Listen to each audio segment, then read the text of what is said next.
Welcome to Broncos camp, where new faces look promising, and defensive dreams maybe, just maybe, actually come true. Who knew that adding a few players could make fans feel like they've jumped into a new season of extreme makeover? Defense Edition, talk about high hopes. So, the Broncos have brought in some fresh talent, and fans are cautiously optimistic. Will these newcomers really turn the defensive woes around, or are we just setting ourselves up for another season of heartbreak? It's like dating in Denver. Sometimes it's just not meant to be. Let's talk strategy. The defensive guys are going to have to mesh faster than a 2-minute drill. If only team chemistry came with a manual or a training camp guide. Guess we'll find out if they can sidestep more problems than your average Bronco fan at a family reunion. Here's a fun fact.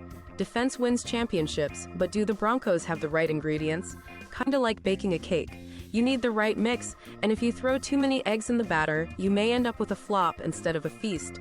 Let's hope they avoid that baking disaster. Of course, the critics will be lurking like hawks. They'll wait to see if our new defensive stars shine brighter than the last season's debacles. If they trip and fall, will the fans jump ship or throw a barbecue party to commiserate? Let's keep those chips and salsa ready, folks. And speaking of fans, are we feeling optimistic, or is it just that sweet, sweet hope that clouds our judgment? After all, it's like being on a roller coaster.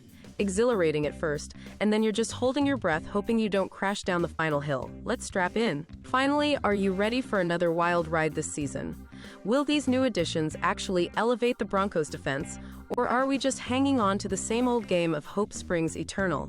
Tell me, what's your prediction? Total gridiron glory or just another trip down memory lane? Like and subscribe, please.